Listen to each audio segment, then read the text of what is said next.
Hare Krishna, dear devotees. Morning. Oh,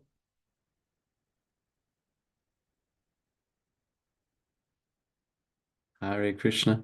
I think I'm giving Bhagavatam class today. Can't quite remember if I was supposed to do Saturday or Sunday, but I think today. So I'm just going to get started. And if for some reason someone from the farm logs on and starts singing Jai Radha Madhava, then just pull out that hook, that hook when someone's on stage. You just give me a yank.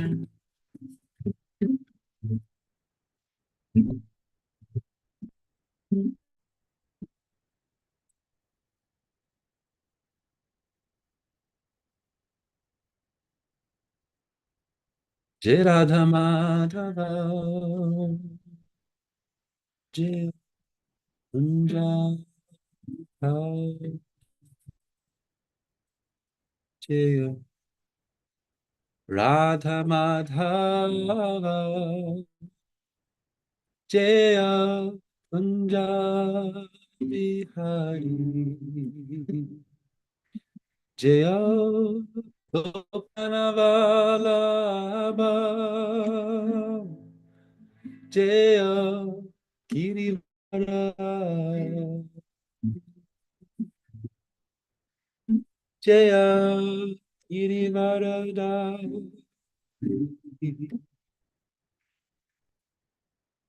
Gopi Janavalabha Jaya Girivarada Jaya Girivarada Jaya Yashodananda Jaya Braja Janara Jana Jaya Yashodananda Jaya Braja Jana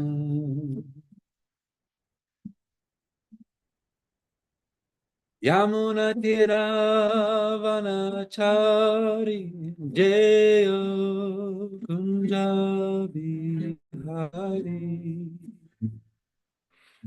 Jaya Kunjabi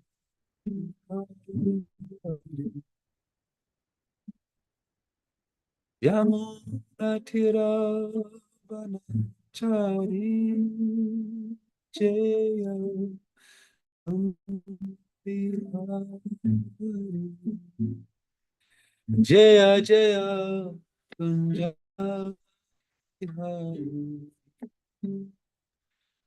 Jaya Radha Madhava Jaya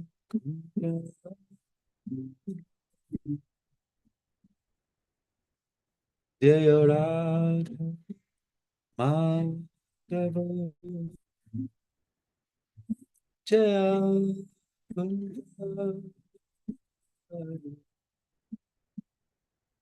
Jaya Jaya Radha Madhava Jaya Kunja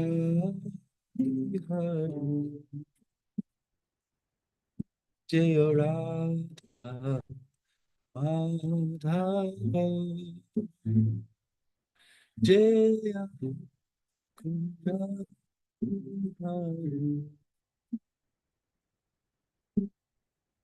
Gopijanava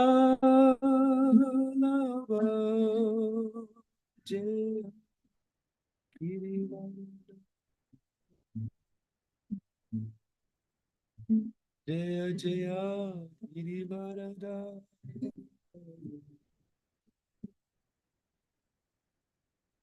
Gopijanava Jaya Girivarada Jaya Girivarada Jaya Nanda Jaya Raja Janaran Jaya Yashodana Jaya Raja Janaran Jaya Yamuna Tiravanachari Jaya Kunja Bihari Jaya Kunja Bihari Yamuna Tiravanachari Jaya Kunja Bihari Jaya Kunja Bihari Jaya Radha Madhava Jaya Kunja Jaya Radha Madhava Jaya Kunja Bihari Jai Shri Shri Radha Madhava. Always enjoying in the forest groves by the bank of the Jamuna.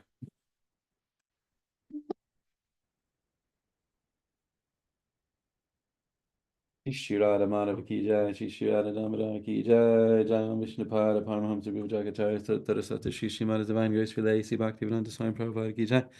Jai Vishnu Pada Paramahamsa Bhujagacharya Tattarasata Shri Srimad Divine Grace for the Bhakti Siddhanta Saraswati Thakur Goswami Maharaj Prabhupada ki jai. Grantaraj Srimad Bhagavatam ki jai, Nitai Gaur Premanandi Haribo. Namo Vishnu Padaya Krishna Prastaya Bhutale Shrimate Devamrita Swami Dhanamani.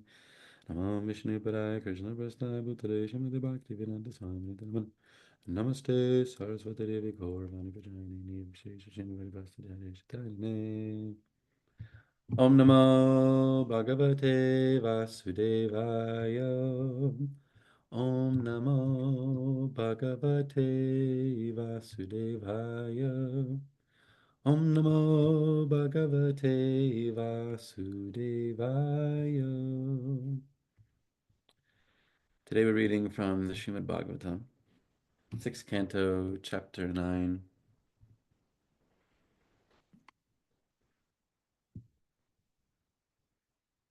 Text number 39 is about the appearance of the demon Vritrasura.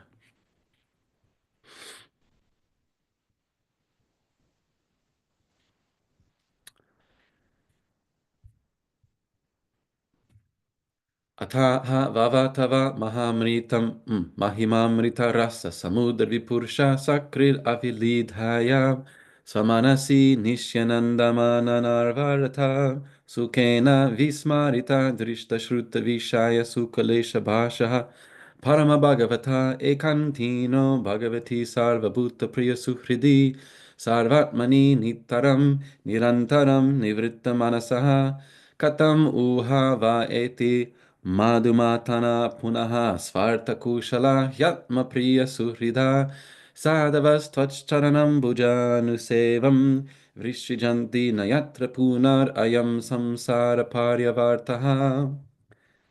I'm going to do the word for word translation, even though there's lots of it, because lots of nice words in here. Ataha, therefore, Vava, indeed, Tava, your, Mahima of glories, Amrita of the nectar. This is a common phrase in Srimad Bhagavatam. Mahimamrita, the nectar of your glories.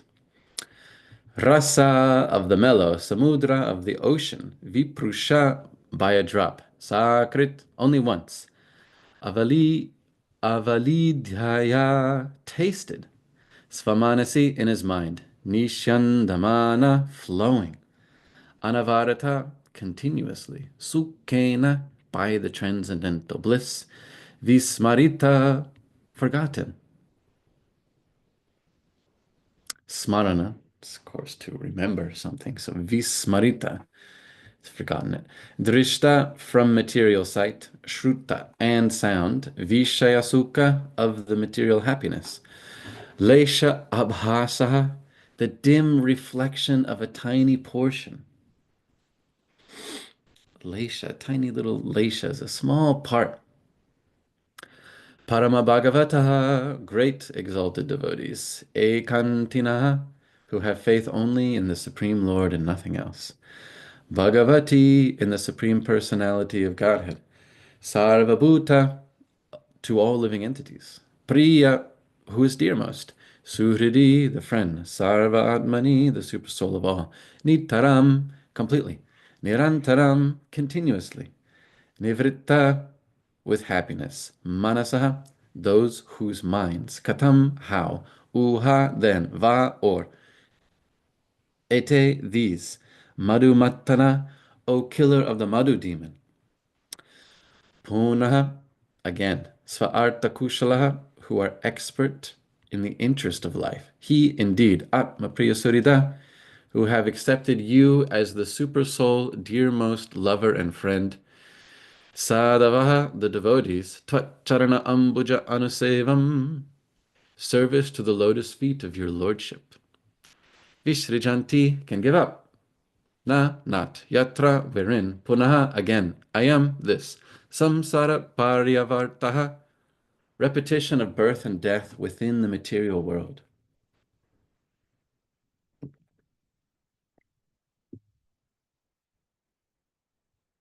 Translation and purport by His Divine Grace, Srila A.C. Bhaktivedanta Swami Prabhupada, Srila Prabhupada Ki Jai. Therefore, O killer of the Madhu demon, incessant transcendental bliss flows in the minds of those who have even once tasted but a drop of the nectar from the ocean of your glories. Wow. Such exalted devotees forget the tiny reflection of so-called material happiness produced from the material senses of sight and sound. Free from all desires, such devotees are the real friends of all living entities, offering their minds unto you and enjoying transcendental bliss. They are expert in achieving the real goal of life. O Lord, you are the sole and dear friend of such devotees who never need return to this material world. How could they give up engagement in your devotional service? Purport. Although non-devotees, because of their meager knowledge and speculative habits, cannot understand the real nature of the Lord, a devotee who has once tasted the nectar from the Lord's lotus feet can realize what transcendental pleasure there is in the Lord's devotional service. A devotee knows that simply by rendering service to the Lord, he serves everyone. Therefore, devotees are real friends to all living entities. Only a pure devotee can preach the glories of the Lord for the benefit of all conditioned souls. Krishna. Srila Prabhupada Ki Jai. Om Jnana-timirandasya Gyananjana Shalakaya Chakshurun Militam Yena Tasmai Shri Gurave Namaha Shri Chaitanya Manobhishtam Stapitam Yena Bhutale Swayam Rupa Karamayam Tadati Swapanantikam Vandeham Shri Guru Shita Parakamalam Shri Gurun Vaishnavam Cha Shri Rupam Sagrajatam Sahagana Raghunathan Vitam Tam Sajivam Sadvaitam Savadutam Parijana Sahitam Krishna Chaitanya Devam Shri Radha Krishna Paran Sahagana Lalita Shri Vishakan Vitamscha Hey Krishna Karuna Sindhu Dhinabandhu Jagatpate Gopesha Gopika Kanta Radha Kanta Namostute Tapta Kanchana Gaurangi Radhe Vrindavaneshwari Vrishabhanu Sutta Devi Pranamami Hari Priye. Vanchakapatarubhyascha kripa sindhubhya eva cha patitanam pavanebhyo vaishnavebhyo namo namaha. Jaya Shri Krishna Chaitanya Prabhu Nityananda Shri Advaita Gadadhar Shivasadi Gaura Bhakta Vrinda Hare Krishna Krishna Krishna Hare Hare Hare Rama Rama Rama Hare Hare. What an incredible verse. Incessant transcendental bliss flows in the minds of those who have even once tasted but a drop of the nectar from the ocean of your glories. So raise your hand if incessant transcendental bliss is flowing in your mind. If you're not raising your hand, it's okay. Even if we've once tasted but a drop of the nectar of the ocean of your glories, still our tendency, as is said here, is vismari. For these pure devotees who are really tasting the transcendental bliss of a drop from the ocean of the glories of the Lord, they forget the tiny reflection of so-called material happiness produced from sight and sound. They forget about it. In most of our case, probably, I can't speak for everybody in the digital room, but we often forget about the incessant transcendental bliss which can flow in the mind if we're tasting a drop from the nectar of the ocean of the glories of the Lord. So forgetfulness is going on one way or another.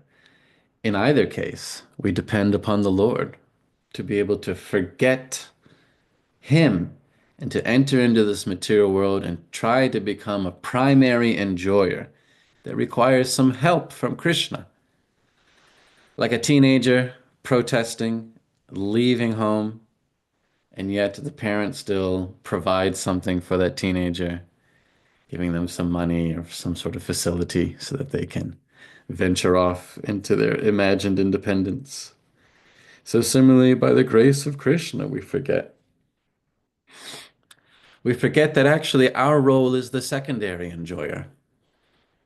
We're not meant to be the primary enjoyer. Our attempts at being the primary enjoyer are pretty sad. And it's pretty desperate. But if we become a secondary enjoyer, tasting the drop from the nectar of the ocean of your glories, then we can really be happy and forget the so-called material happiness produced from sight and sound. It's not that the formula for happiness is so confusing, because we're always looking outside of ourselves for happiness. That's the indication of our very small nature. It's the indication both of our nature as being part and parcel of the Lord, because we're always looking for happiness, but also the indication of our very tiny, minuscule nature, that we must go outside of ourselves for that happiness. We cannot just sit in one place and be content. So says the great American author John Steinbeck, that all of the vices of men are due to his inability to sit in one place and be happy. So we have to go outside of ourselves. That part we're very familiar with. We have to find some other person to give us some sensation, find some product or a new cause to identify with, or some goal or aspiration, ideally in the modes of passion and goodness, or the mode of ignorance. You have to go outside of yourself, even just to be forgetful. You need to consume some intoxicants or find some really engaging distractions. Either way, it's external. We got to search for it. You got to work for it. You have to negotiate the terms and the conditions to get as much of this external pleasure as possible. And so the formula is not so unusual for us. If we want to enjoy, we need to go to something or someone else. As devotees, we're learning to approach Krishna for that pleasure. Become the secondary enjoyer. That's the real trick. Secondary enjoyer is that we first give pleasure to Krishna, and then coincidentally, because we are part and parcel of Krishna, we can also enjoy. We all know the example Srila Prabhupada has given us so many times. The hand cannot eat food by itself. You can't pick up your breakfast, whatever it is you eat, your oatmeal or something, and squeeze it in your hand. I'm gonna get that nourishment for my fingers and for my palm and for my skin. Of course, there are a lot of people who rub oatmeal on their skin. Rub all sorts of foods on their skin. Um, like my mother-in-law. But for the hand to be nourished, it has to pick up the oatmeal and put it in the mouth, and eat it, swallow it. We all know this example. We've heard from Prabhupada so many times. That's what it means to be the secondary enjoyer. The oatmeal should go into the mouth, and the hand should place it in the mouth. It is ontologically superior to do it in this way. But our audacity, despite our limited capacity, is to try to just take that oatmeal and squish it into the hand. And similarly, we think, I will be an independent enjoyer in this world. I will be the primary enjoyer. First me, and then Krishna. After all, how can I serve Krishna if I'm not happy? If I'm not satisfied? First, I need to be satisfied. Then I'll serve Krishna nicely. Sometimes this mentality also trickles into our Krishna consciousness. First, let me get all the things that I need and want. Then I'll really be able to focus on doing something nice for Krishna.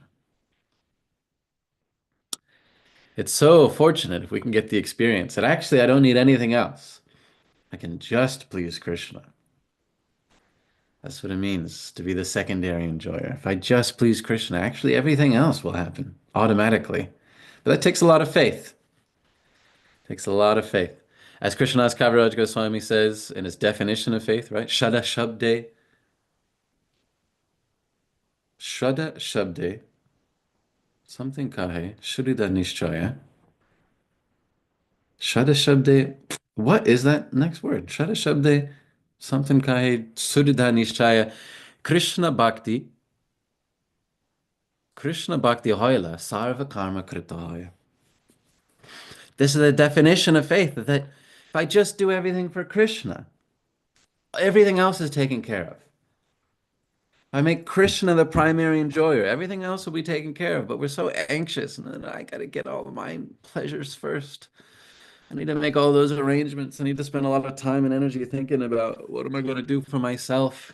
Am I getting what I deserve? Is everybody else recognizing that I deserve this thing and that thing? And we spend a lot of energy on that. But actual faith, Shraddha, is the confident conviction that if I just serve Krishna with devotion, sarva karma karta hoya, every other thing is just taken care of. Some of us have had that experience by the grace of the Lord and the devotees. When if you're in some stage of renunciation, either in the beginning or the end of your Krishna consciousness, you can get that realization that actually I don't need to do anything else. Just serve Krishna. And that realization can carry us through this whole lifetime, maybe through multiple lifetimes, until ultimately we're at the lotus feet of Krishna and Srimati Radharani. So that's our real issue. We have to remember, we are the secondary enjoyer. Krishna is the primary enjoyer. Otherwise, we read these verses, incredible as they are, and it'll just be like fantasy. Incessant transcendental bliss flows in the minds of those who have even once tasted but a drop of the nectar from the ocean of your glories. Right? Doesn't Prahlad Maharaj pray in a very similar way? Bhagavatam Mahamrita Magna Chitta. What is that verse? Shocheta Tovi Mukha Cheta Sindhira. What is it? The first line is going to zap right into my brain in just a second because Krishna is knowledge, remembrance, and forgetfulness. He says, Maya Sakaya Param Udvahato Vimudhan. What is that first line? Anyway, Prahlad Maharaji says, actually, I don't have any problems in this world because I'm always absorbed in remembering, tasting a drop from the ocean of your great qualities. Mahamrita, again, Mahamrita, Magna Chitta, the ocean of your wonderful qualities. That's what I'm constantly tasting. And so I have no problems in this material world. He says, I have absolutely no issues on this side of the Vaitarni River, which means in the material world. But I can't remember the first line in Sanskrit. Krishna.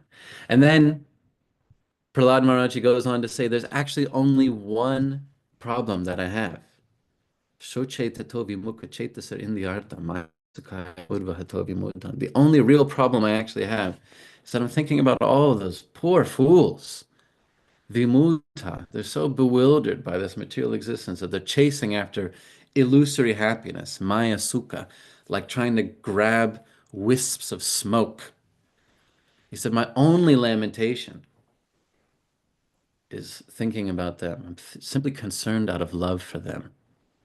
Prabhupada adds that part actually in the verse, if you want to be pedantic about hermeneutics.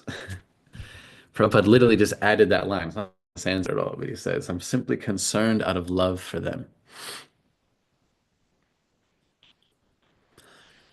So this is the symptom of someone who's really tasting the transcendental glories of the Lord. Just one drop from the ocean of the glories of the Lord. That actually they have no problems in this world. Their only lamentation, the only unhappiness is thinking about all those persons who, looking for pleasure, they chased after illusions, like a shadow on the wall, like a projection on a screen. And therefore, they're the best friends of all people, as it says in this verse. Free from all desires, such devotees are the real friends of all living entities. Dear devotees, how can we be a friend of someone if we're actually engaging them in more entanglement, encouraging them in their attempt to be the primary enjoyer? Is that really friendliness? Yeah, yeah, yeah. What are you getting? What are you doing? I'm getting this. I'm getting that. Especially during the holiday season, which has ended. There's a lot of this affirmation, affirmation of attempts of primary enjoyment, right? And you have to talk with your friends and family and tell them all about your attempts at primary enjoyment. Oh, I'm doing this. Oh, I'm doing that. Oh, what are you consuming? Oh, I'm consuming this. Well, I consume even more of that. Let's consume some together. What have you given me for my consumption for Christmas or Hanukkah or whatever, or New Year's? And then this way the entanglement becomes entrenched with other people. It's not actually real friendliness.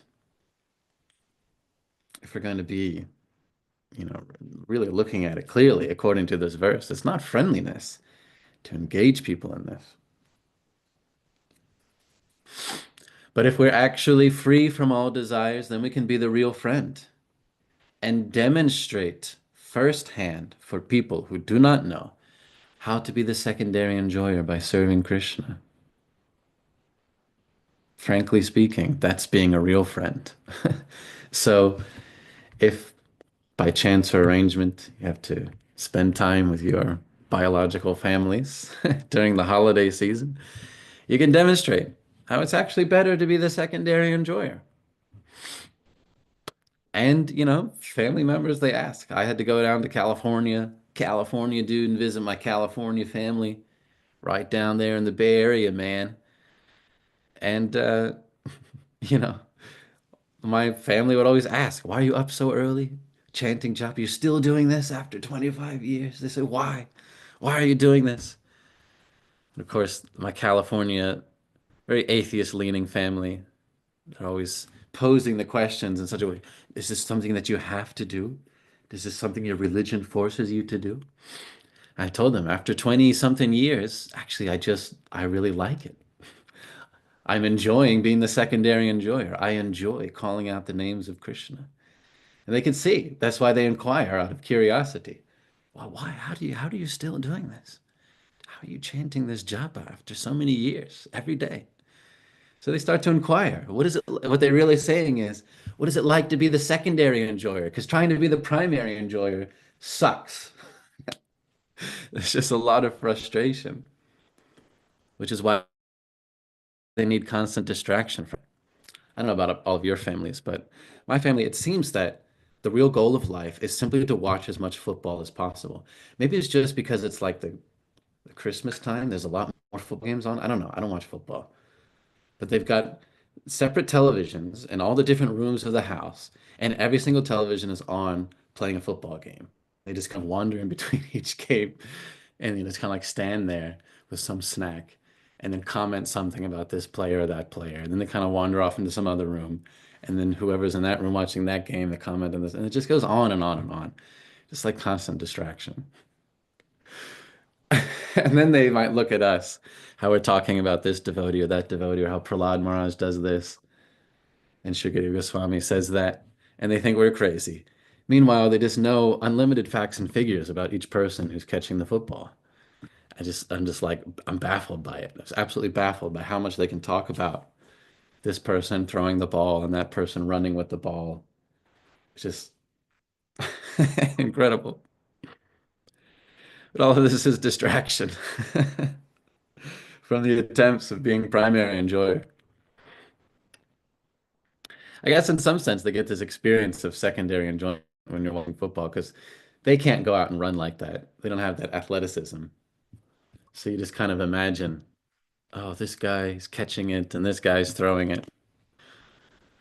They're so dependent. You have to attach yourself to something external to try to get some pleasure. It's what we all have to do.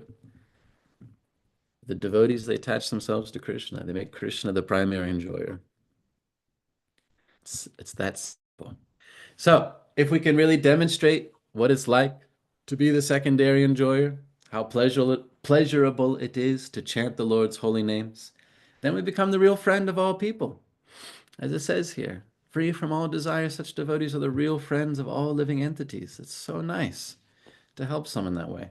It's a win-win situation. We enjoy by being the secondary enjoyer, and then other people become inspired and they take that up as well. Krishna says something almost exactly the same to this verse in the Bhagavad Gita, chapter 5, text number 7. And this one I will remember, where he says, Yoga yukta vishuddhatma vijitatma jitendriya sarva bhutatma bhutatma kurvan api nalipyate.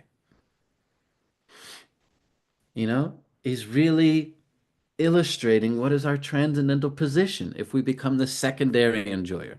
Yoga yukta, one who's engaged in yoga, right? That's the occupation, not the hobby, not the thing I do on the weekend or once a year.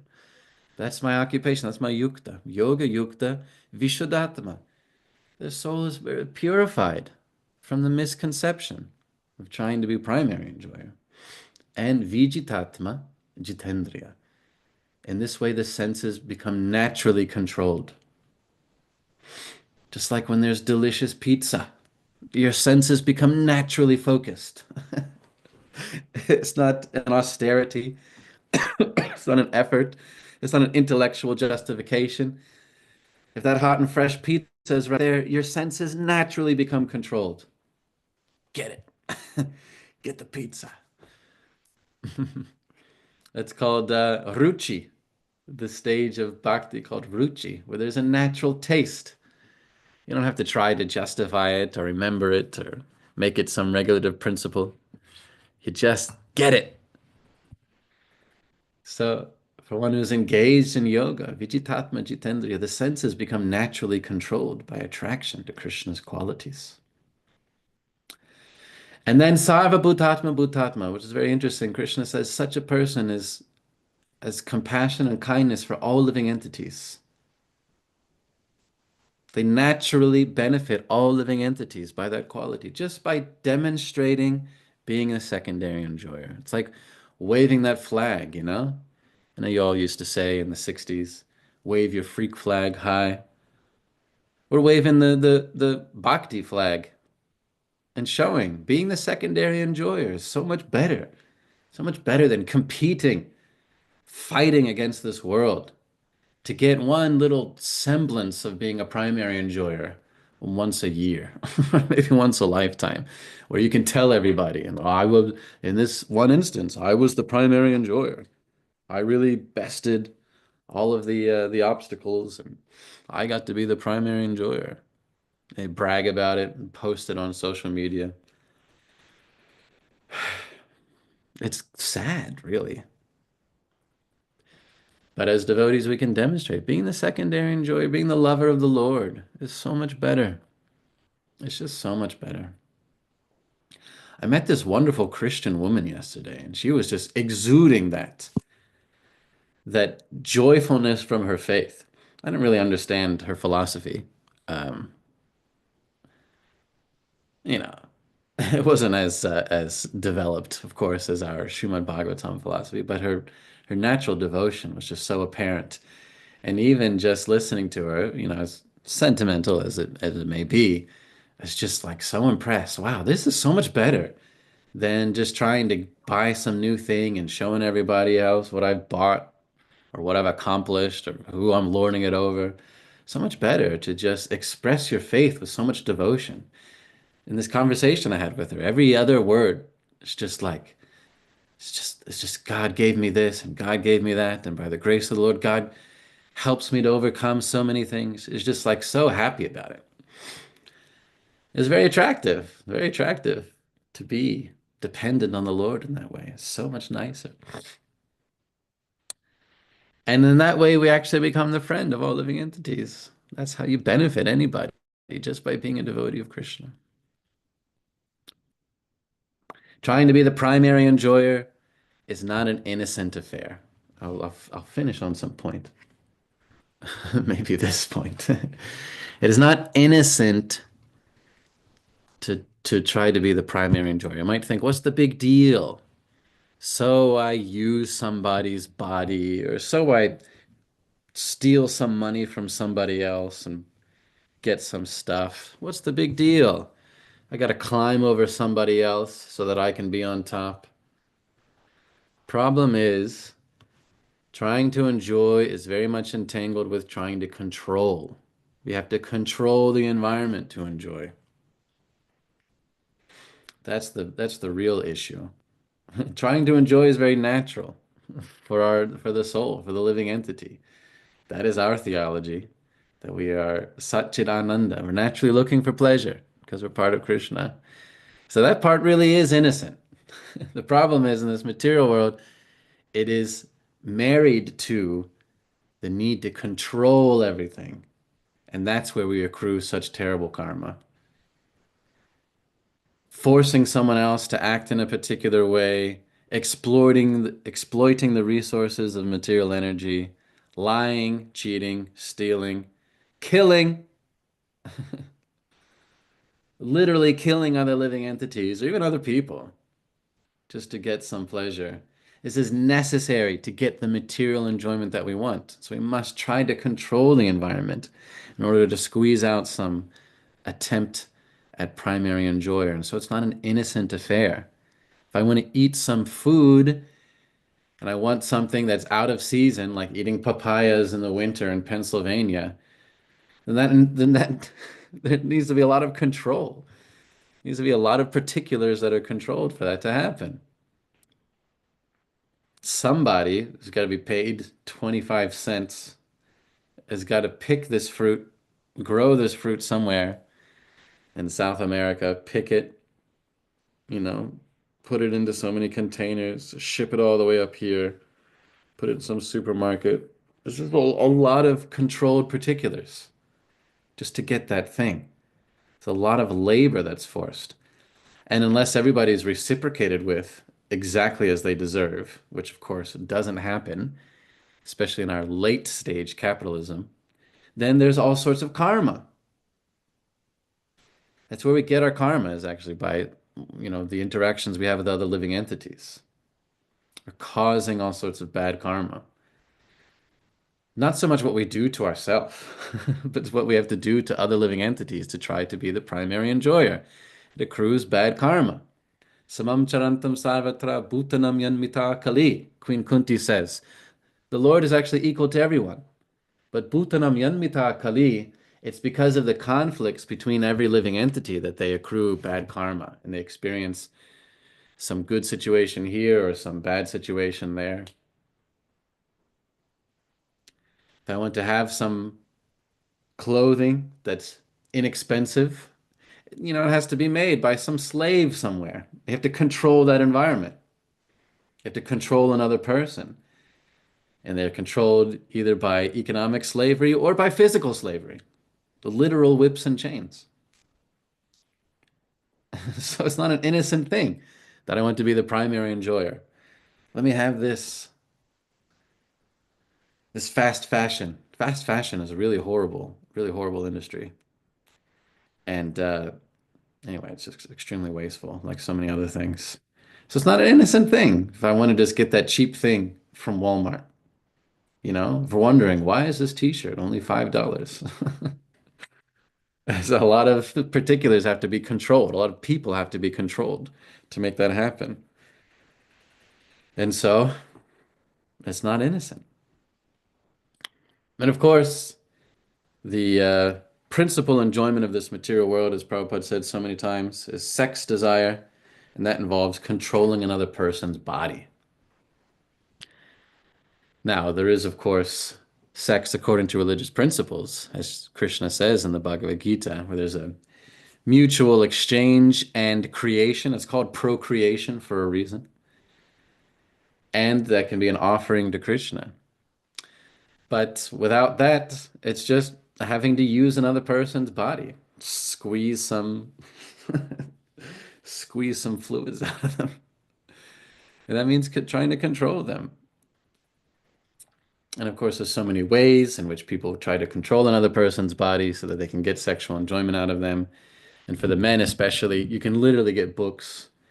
It's like guidelines of what to say to this woman, how to trick her, as if a woman is like a machine. You just got to press all the right buttons and then you'll get the candy comes out like some candy dispensing machine, as if she's a robot. And men will eat this stuff up.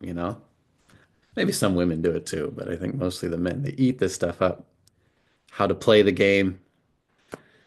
And it means trying to control another person's body. You cannot be the primary enjoyer without a desperate attempt to control. And this is where we always fail, and this is where we suffer. Not so much that we want to enjoy it. It is very natural for the soul, but it is not natural for us to control other living entities, to control this environment, exploit its resources, or exploit another person. So it's not innocent. I just want to have a little pleasure. What's the problem? I just want to have a good time. It's not that innocent. Krishna protects us from the pernicious effects of bad karma by allowing us even to offer up our materialistic desires unto him. It's karma yoga. Krishna, I'm attached to this thing. I'm attached to certain pleasures and comforts. But please, you take them.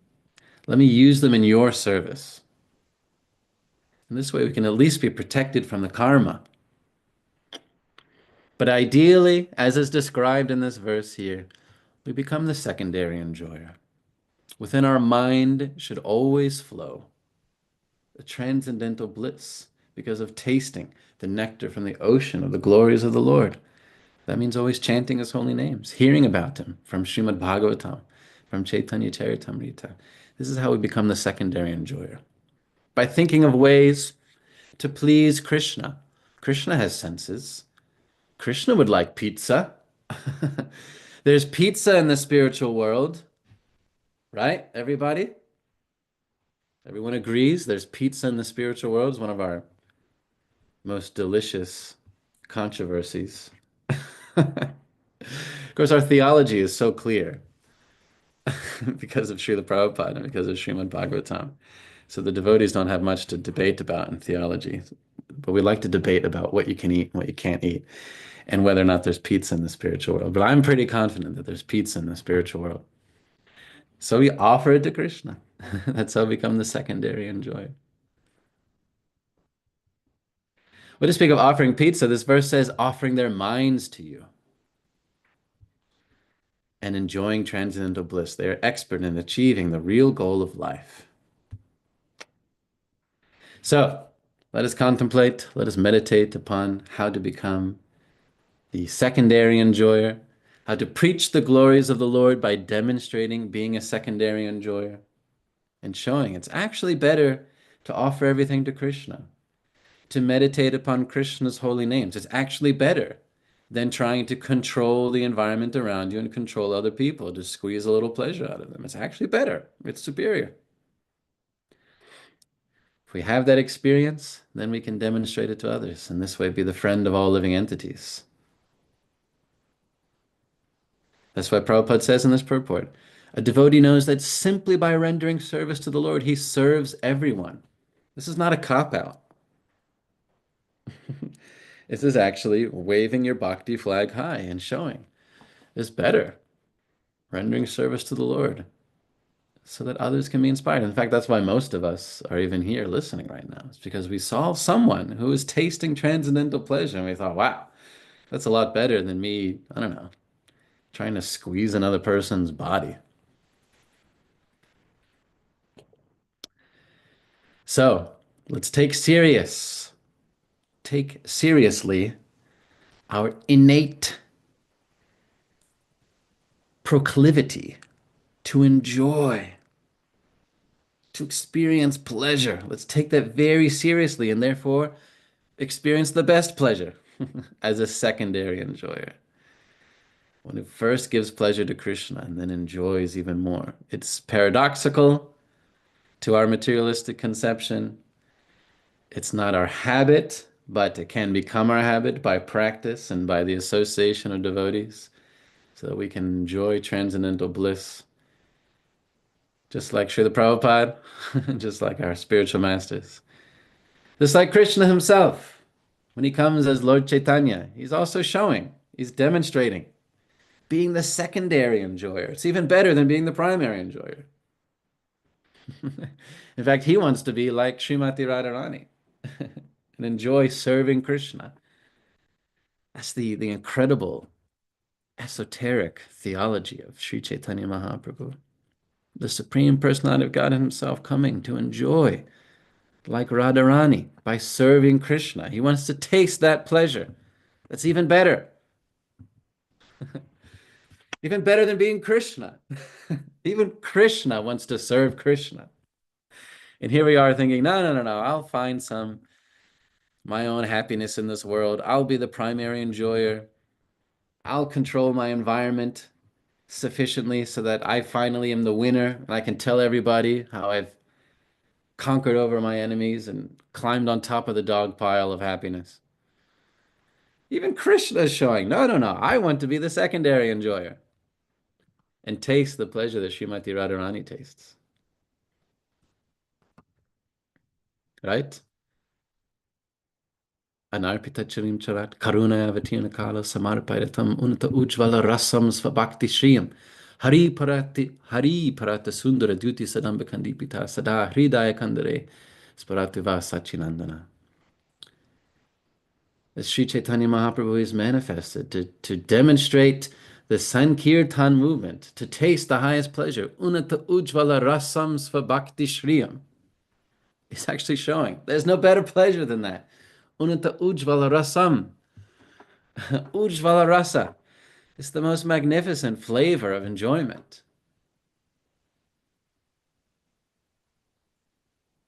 Radha Krishna Pranaya Vrikritir Ladini Shaktirazmad Ekatmanava Pipavi Puradeha Bedam Gatauto Chaitanyakyam Prakatamadana Tadvayam Chaikyamaptam Radha Bhava Duti Savalitam Naomi Krishna Svarupam. This is a description of Sri Chaitanya's confidential reason for manifesting. Why is it that Krishna manifested this form as Sri Chaitanya Mahaprabhu?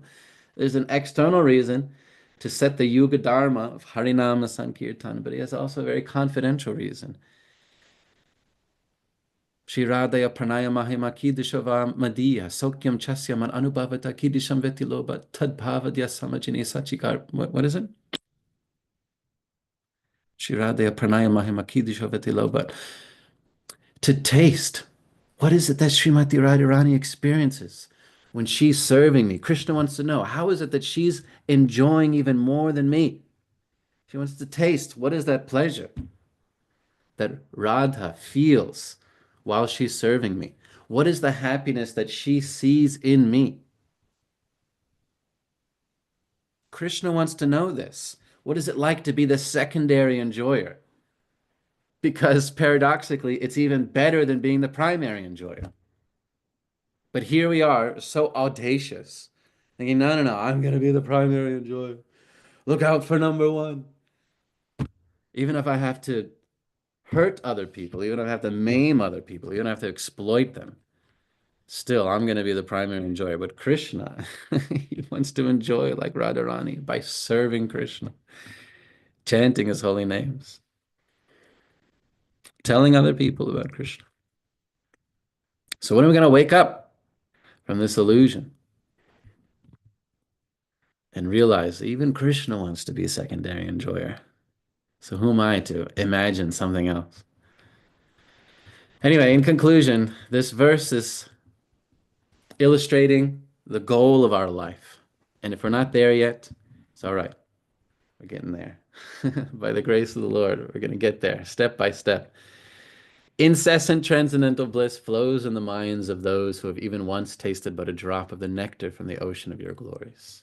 Such exalted devotees forget the tiny reflection of so-called material happiness produced from the material senses of sight and sound. Free from all desires, such devotees are the real friends of all living entities.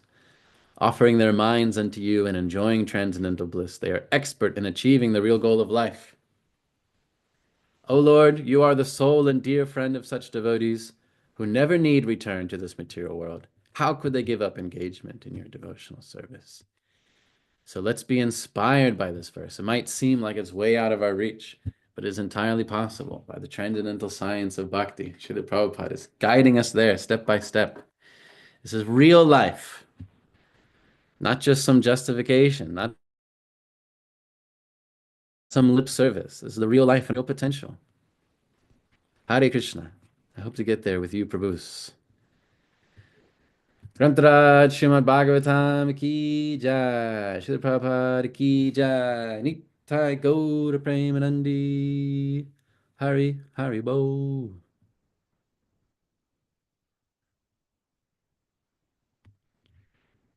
Any comments on some of these points?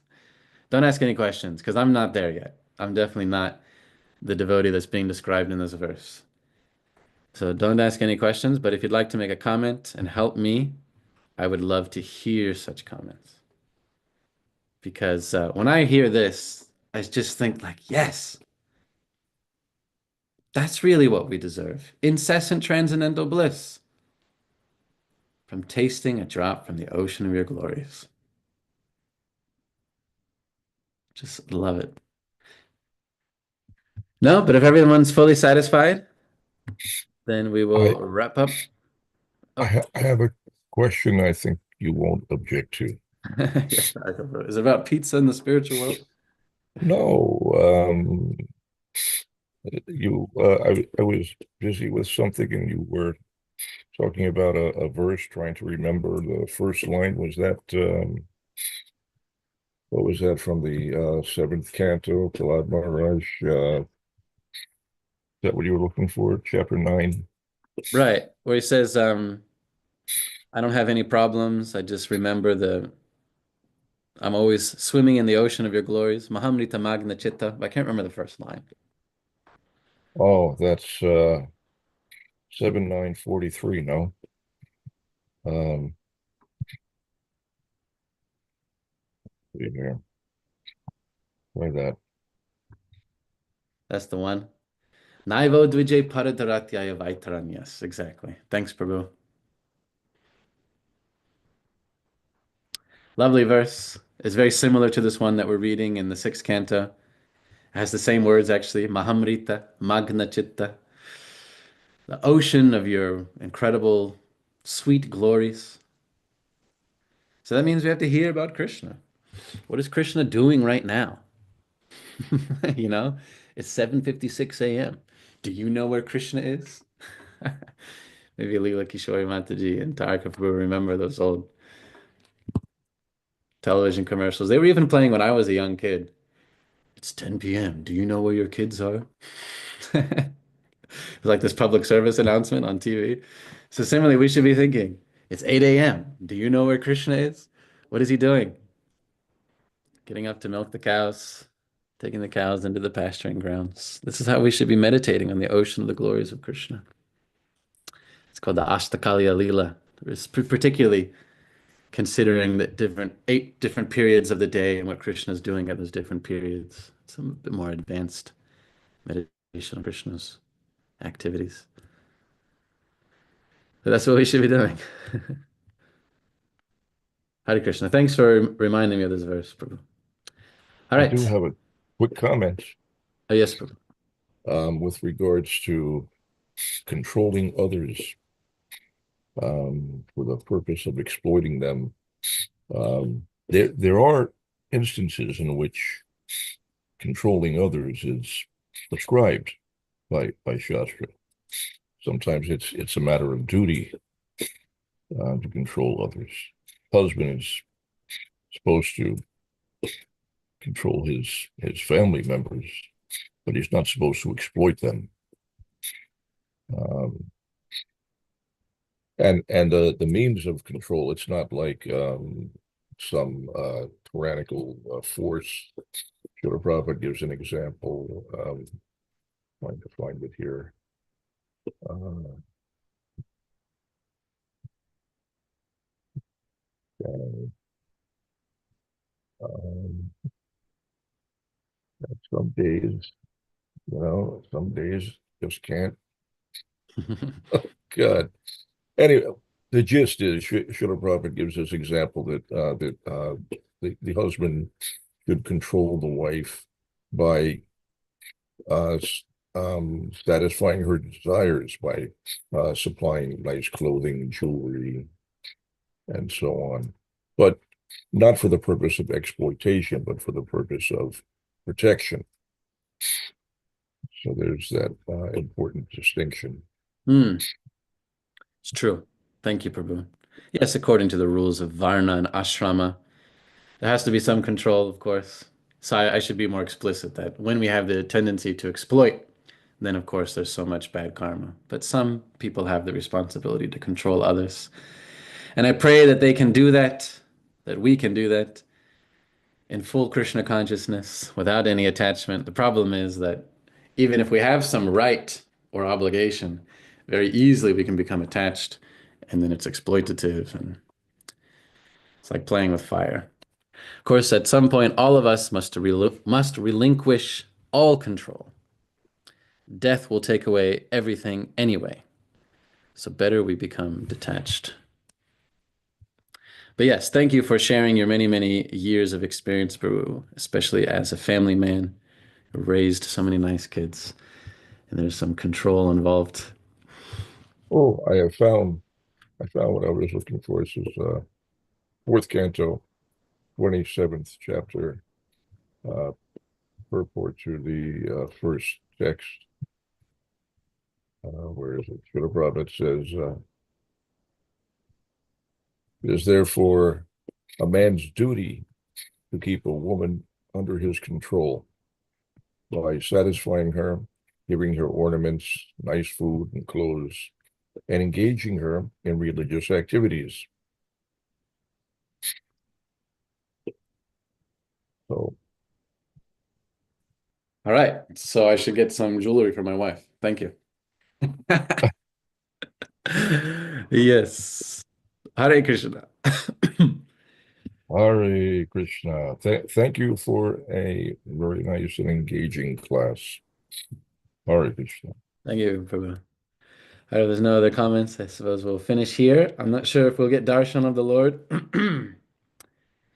It's the winter season at Gita Nagari, and staff is a little thin, but I think there's a new devotee coming, right? I got a message from my friend Mahi Marnava Prabhu, who's coming out.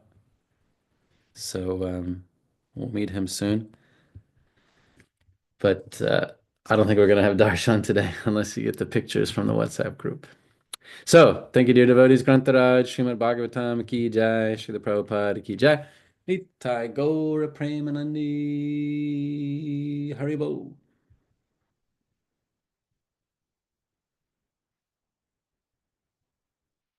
Hare Krishna, Hare Krishna.